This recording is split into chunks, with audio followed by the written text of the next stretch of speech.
अस्सलामु अलैकुम वरहमतुल्लाहि वबरकातुहू। आप तमामी हज़रात का हमारे यूट्यूब चैनल रियाजुल जन्ना पर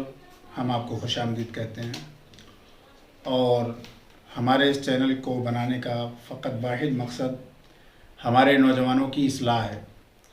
क्योंकि देखने में ये आता है कि बहुत से हज़रात ऐसे हैं, हमारे नौजवान ऐसे हैं जो गुस्ल करने जाते हैं लेकिन उन्हें गुस्ल करना नहीं आता, सिर्फ पानी ऊपर फेंक कर चले आते हैं।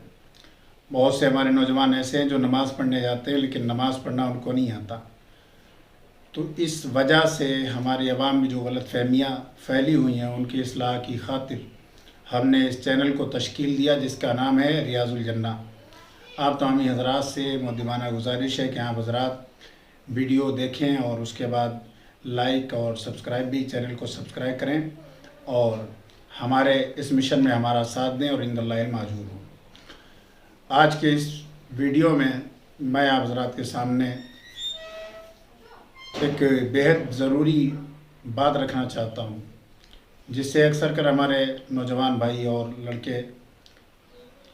और ख़वातीन वगैरह सब के सब जो है वे इल्म हैं और नादानी में ऐसी ऐसी गलतियाँ कर जाते हैं जो सुन्नत के मुखालिफ भी है, और उसके बाद उसकी वजह से हमें तरह तरह की बीमारियों और परेशानियों का सामना करना पड़ता है। मेरे प्यारे मोहतरम भाइयों, हदीस पाक में है, मेरे आका जनाब मोहम्मद रसूलुल्लाह सल्लल्लाहु अलैहि वसल्लम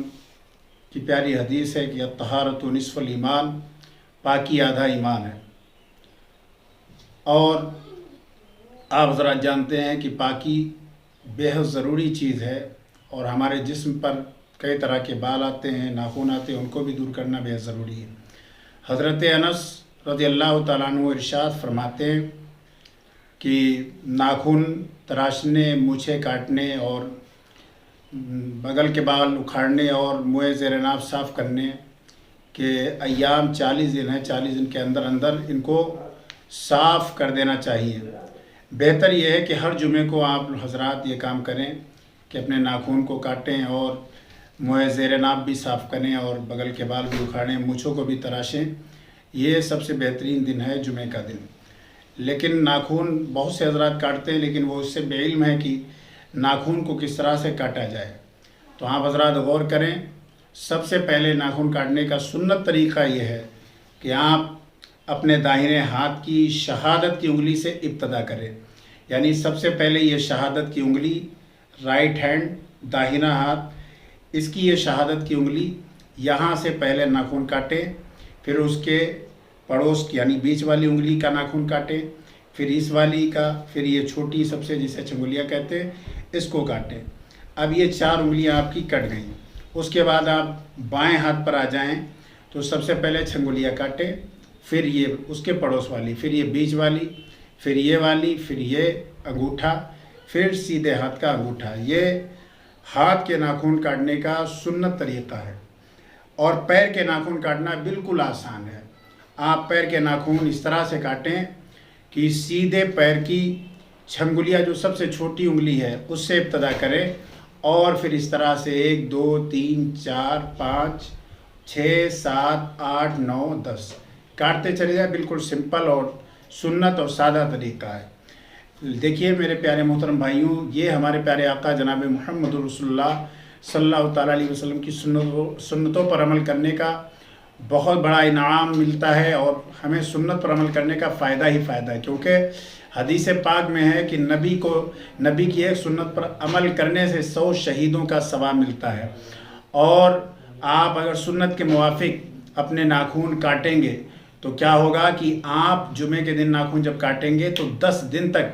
आप तमाम बीमारियों से महफूज रहेंगे और उसके बाद आपकी उंगलियां भी बड़ी खूबसूरत नज़र आएंगी। लेकिन देखने में यह आता है कि अक्सर लोग नाखून नहीं काटते और बड़े बड़े नाखून रखते हैं और जिनके अंदर जरासीम पैदा होते रहते हैं। उसमें सबसे बड़ा नुकसान पहला तो ये होता है कि हम नबी की सुन्नत से दूर हो जाते हैं और उसके वजह से हमें कई तरह की बीमारियों का सामना करना होता है। मसलन कि अगर कोई इंसान अपने नाखून नहीं काटता है तो ये जो नाखून के नीचे का हिस्सा होता है इनमें तमाम तरह के जरासीम, बैक्टीरिया, वायरस जमा हो जाते हैं, जिनके सबब हम जब खाना खाते हैं तो اس کے اندر جو جراثیم کے انڈے ہوتے ہیں وہ ہمارے پیٹ میں چلے آتے ہیں، جس سے ہمارے پیٹ کے اندر آنتوں کا درد اور کیڑے پیدا ہو جاتے ہیں۔ اور اس کے علاوہ ایک جدید سائنسی تحقیق کے مطابق جو انسان ناخن کو صاف نہیں کرتا، نہیں کاٹتا ہے، اس کو پیچس اور جو ہے استحال کا خطرہ رہتا ہے، اور جو اپنے ناخن کو اپنے دانتوں سے چبا لیتا ہے اس کو جو ہے برس کا مرض ہونے کا خطرہ رہتا ہے اور بے برکتی الگ ہوتی ہے۔ اسی طرح سے بہت سے نقصانات ہمیں جو ہے دیکھنے کو ملتے ہیں، اور ہماری ماں اور بہنیں تو ناخنوں کو اس طرح سے بڑھاتی ہیں جیسے کوئی بزنس کر رہی ہیں، جبکہ یہ حرام بھی ہے۔ اور دوسری بات یہ ہے کہ جو ہماری ماں اور بہنیں ناخن کو بڑا رکھتی ہیں ان کے جسم کے اندر خون کی کمی رہتی ہے، تو ہماری ماں اور بہنیں بھی اس پر عمل کریں اور یہ ناخن کو نہ بڑھائیں اور اپنے ناخن کے نیچے وائرس کو نہ بڑھاوا دیں، بلکہ اپنے ناخنوں کو صاف کریں اور جمعے کے دن ناخن کو کاٹیں تو سب سے زیادہ بہتر ہے۔ ویسے صرف بدھ کا دن چھوڑ کر آپ کسی بھی دن ناخن کاٹ سکتے ہیں، کیونکہ حدیث پاک کے اندر ہے کہ جو انسان بدھ کے دن ناخن کاٹتا ہے اس کو برس کا مرض یعنی سفید داغ اس کے ہونے کا خطرہ رہتا ہے۔ تو یہ مرض کسی کو بھی ہو سکتا ہے اگر آپ بدھ کے دن ناخن کاٹتے ہیں۔ تو بہت سے لوگ ایسے ہوتے ہیں جنہوں نے کہا کہ ہم نے جو ہے بدھ کے دن ناخن کاٹے لیکن ہم کو یہ برس کا مرض نہیں ہوا، لیکن کچھ لوگ ایسے بھی ہوئے جنہوں نے کہا کہ ہم بدھ کے دن ہی ناخن کاٹیں گے، انہوں نے ضد کی تو پھر کیا ہوا، آگے چل کر اللہ کا ان پر عذاب نازل ہوا اور ان کو برس کا مرض یعنی سفید داغ کا مرض ہو گیا۔ اور بہت سے لوگ جو یہ کہتے ہیں کہ ہم کو نہیں کوئی نقصان ہوا، نہیں کوئی جو ہے مرض ہوا، تو ان کو یہ چاہیے، سمجھنا چاہیے کہ ان پر اللہ کی عطا ہے کہ اللہ تبارک و تعالیٰ کبھی کبھی ہمارے گناہوں کی سزا فوراً دے دیتا ہے، اور کبھی کبھی وہ جو ہے نظر انداز فرماتا ہے، اور کبھی یوں بھی ہوتا ہے کہ ہمارے والدین کی دعا کی برکت سے ہمارے اوپر جو مصیبتیں آنے والی ہوتی ہیں وہ بھی دور ہو جاتی ہیں، اور یا کسی ہمارے پیر کی وجہ سے یا کسی عالم دین کی دعاؤں کی برکت سے جب وہ فجر میں اٹھے اور نماز پڑھاتا ہے فجر کی اور پوری قوم کی سلامتی کے لیے دعا کرتا ہے، تو اس کی دعاؤں کی برکت سے بھی ہمیں یہ انعام حاصل ہوتا ہے کہ ہم جو پورے کام کر بیٹھتے ہیں اور خلاف سنت عمل ہم اپناتے ہیں،